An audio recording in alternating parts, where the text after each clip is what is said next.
2 guardias civiles murieron persiguiendo una narcolancha en Huelva. Al día siguiente, mientras sus compañeros cargaban sus ataúdes a hombros, Fernando Marlaska estaba en Madrid dando una rueda de prensa. Pedro Sánchez tampoco apareció, pero lo que ocurrió 4 días después en una jura oficial de la Guardia Civil dejó una escena que el gobierno jamás quiso que se hiciera viral. Eso ya debería bastar para entender de qué clase de gobierno estamos hablando.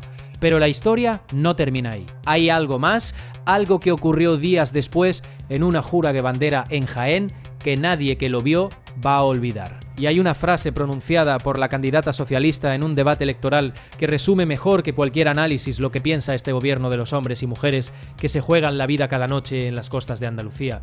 Llevo días revisando las actas del funeral de Huelva, las declaraciones oficiales de Marlaska, la grabación del debate electoral andaluz y los registros del Congreso de los Diputados sobre la ley de profesión de riesgo para guardias civiles y policías nacionales. Lo que encontré al poner todo junto tiene una coherencia que resulta difícil de ver sin sentir algo muy concreto en el estómago. Lo que está en juego aquí supera el debate político habitual.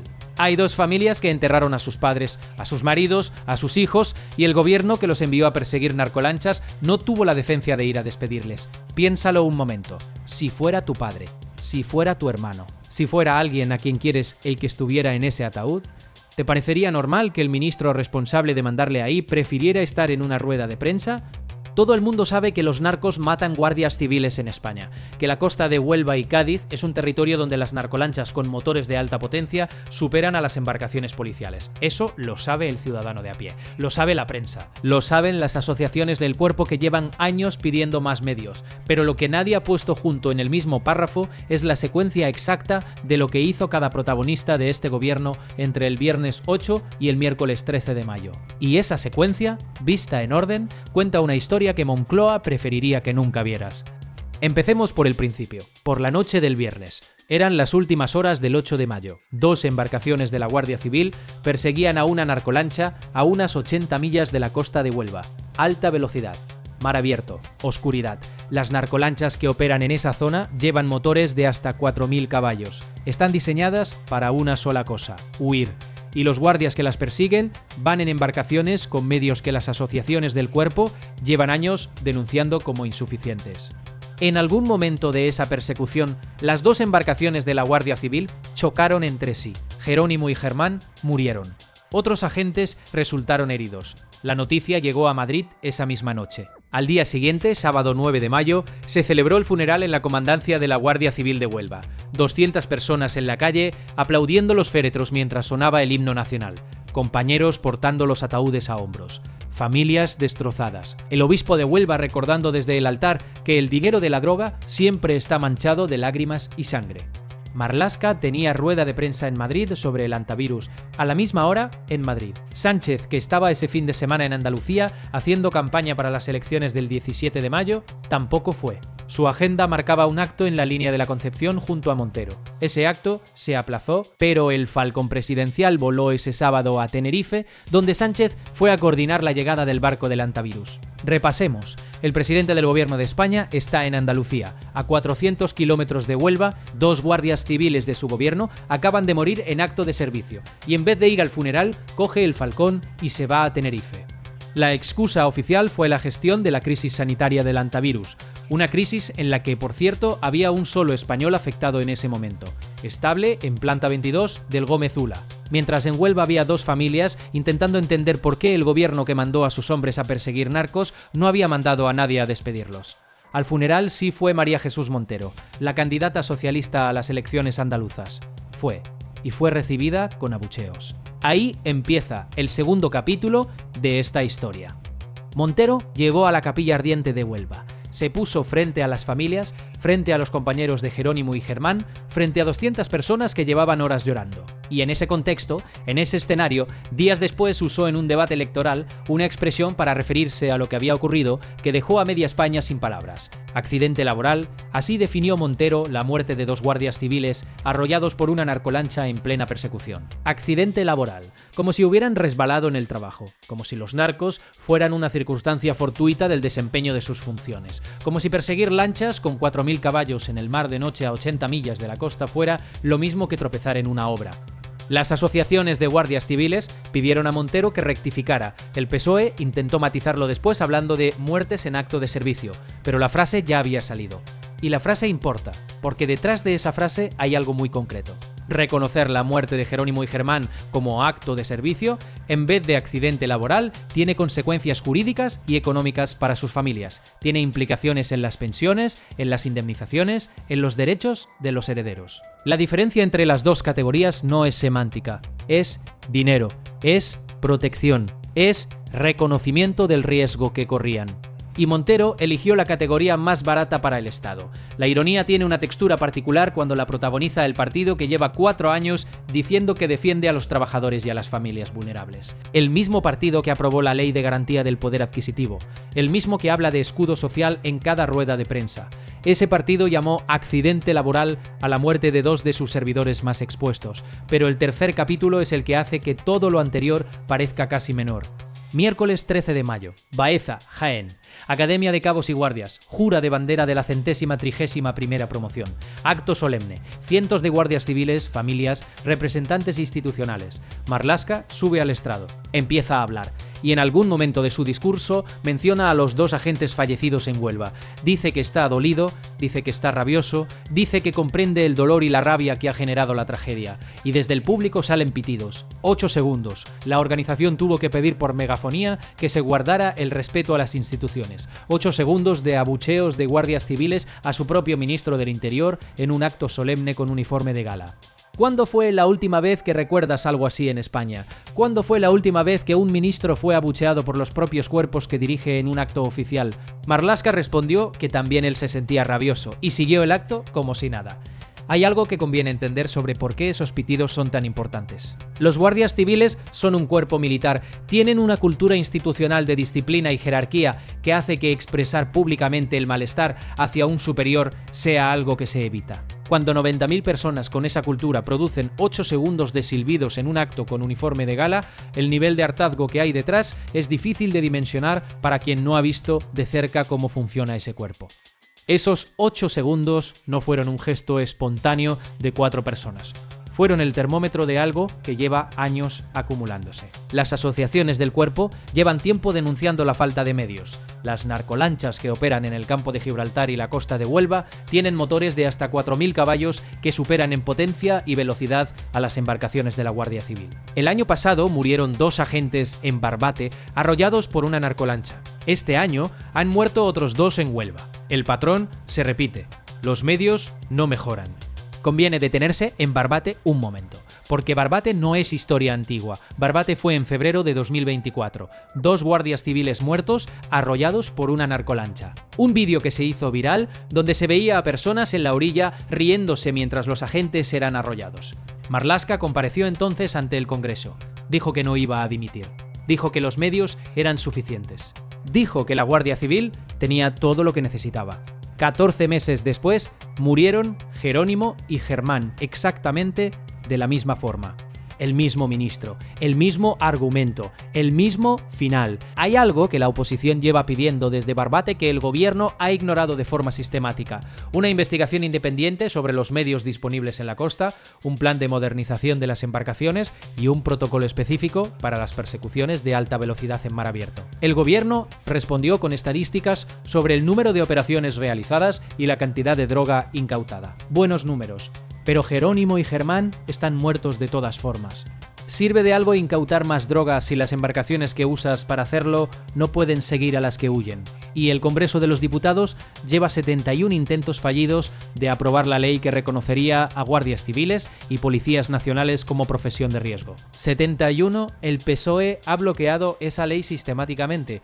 En la misma semana en que murieron Jerónimo y Germán, el Congreso volvió a paralizar la tramitación de esa ley. El partido del gobierno feminista, el partido del escudo social, el partido que habla de proteger a los trabajadores. 71 veces bloqueando la ley que protegería a los trabajadores que se juegan la vida cada noche en el mar.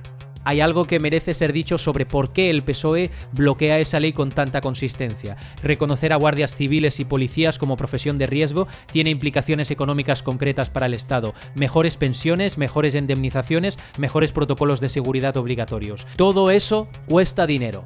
Y aparentemente Para este gobierno hay colectivos cuyo riesgo merece reconocimiento económico y hay colectivos cuyo riesgo es simplemente parte del trabajo. Los guardias civiles caen en la segunda categoría, 71 veces confirmado.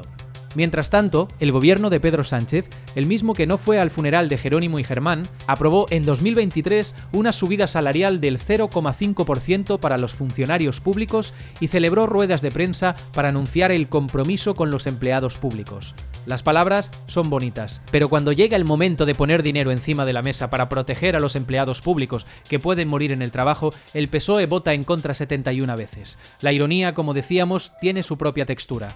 Hay algo que merece una pregunta directa.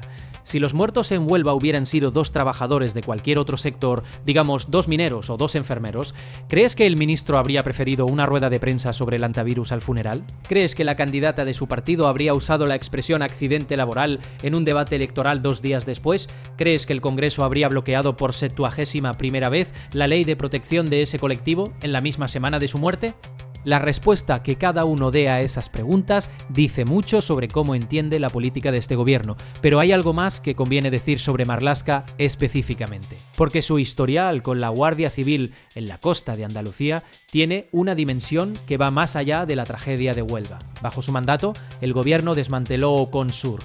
Era la unidad especializada en la lucha contra el narcotráfico en el campo de Gibraltar. Una unidad que llevaba años operando, con conocimiento del terreno, con metodología propia, con una acumulación de inteligencia sobre los clanes que operan en esa zona que no se construye de la noche a la mañana.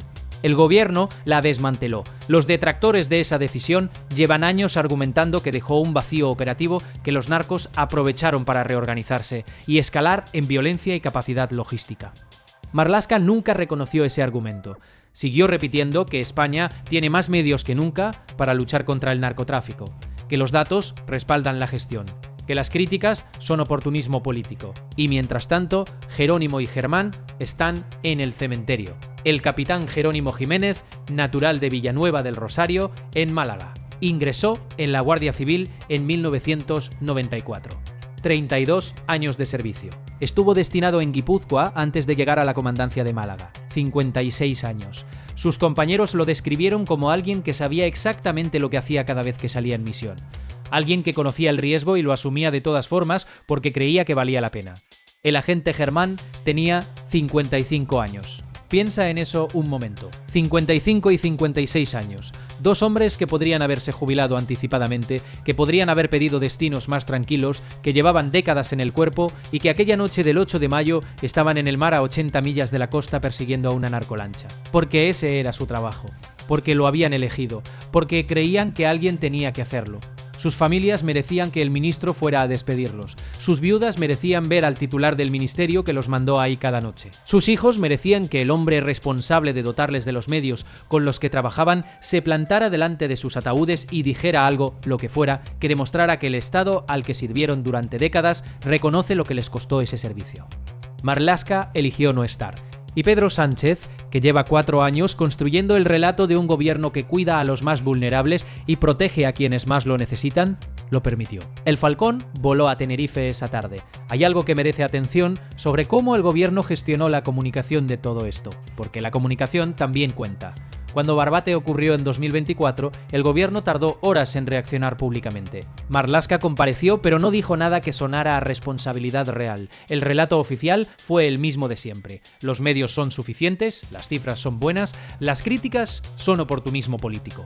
Ese relato aguantó unos días y luego el ciclo de noticias lo fue enterrando. Con Huelva, el gobierno intentó hacer lo mismo, pero algo salió mal en el cálculo. La ausencia de Marlaska en el funeral generó más ruido del esperado. Las declaraciones de Montero sobre el accidente laboral generaron más ruido todavía. Y los 8 segundos de Baeza se hicieron virales de una forma que ningún gabinete de comunicación puede controlar una vez que ocurren. 8 segundos grabados por alguien en el público con un móvil. 8 segundos que muestran a guardias civiles en uniforme de gala silbando a su ministro. Eso no necesita análisis político. Se explica solo. Y hay algo más que el gobierno no calculó, que la historia de Jerónimo y Germán tiene cara, tiene nombre, tiene 32 años de servicio. Tiene una familia que vio como el ministro responsable de mandarles al mar prefería una rueda de prensa. Eso es mucho más difícil de enterrar con estadísticas y comunicados de prensa que un número de incautaciones de droga en el canal del Estrecho. La estrategia del ruido blanco tiene un límite, y ese límite es cuando las personas que has ignorado tienen cara y nombre y sus compañeros te silban en público. Que las familias de Jerónimo y Germán iban a ver las noticias, que sus compañeros en Baeza iban a recordar quién faltó, que los 90.000 guardias civiles que siguen ahí fuera cada noche iban a hacer sus propias conclusiones sobre cuánto vale su vida para este ministro. Esas conclusiones llegaron el miércoles 13, en forma de 8 segundos de pitidos. Hay algo que merece decirse sobre lo que viene ahora. Las elecciones de Andalucía que se celebraron ayer dejaron al PSOE en mínimos históricos en la región que fue durante décadas su gran bastión. 29 escaños. La candidatura de Montero, la misma Montero que habló de accidente laboral, se hundió en las urnas de una comunidad que tiene en la costa de Huelva y Cádiz uno de sus problemas más graves de seguridad. La conexión entre esas dos cosas no la va a establecer ningún medio afín al gobierno, pero los votantes andaluces que viven cerca de esa costa, que conocen a familias de guardias civiles, que saben lo que ocurre cada noche en esas aguas, la establecieron solos en el momento de meter la papeleta en la urna. La política tiene consecuencias. Y a veces llegan antes de lo que los gobiernos calculan. El gobierno puede hacer todas las ruedas de prensa que quiera, puede seguir repitiendo que nunca ha habido más medios, pero no puede borrar los 8 segundos de Baeza, cambiar la frase de Montero, devolver al funeral de Huelva a los que decidieron no ir. Eso ya ocurrió, ya está grabado, y las familias de Jerónimo y Germán lo saben. Si esto te parece importante, hay algo que puedes hacer ahora mismo. La semana que viene, cuando Marlaska vuelva a salir en televisión a hablar de la lucha contra el narcotráfico y de los medios que tiene el cuerpo, recuerda este vídeo. Recuerda los 8 segundos de Baeza y compártelo con alguien que todavía crea que este gobierno respeta a quienes arriesgan su vida por España. Porque en el vídeo anterior de este canal hay algo que conecta directamente con lo que acabas de escuchar. Como el mismo gobierno que abandona a sus guardias civiles protege a quienes sí les importan. Está justo aquí al lado.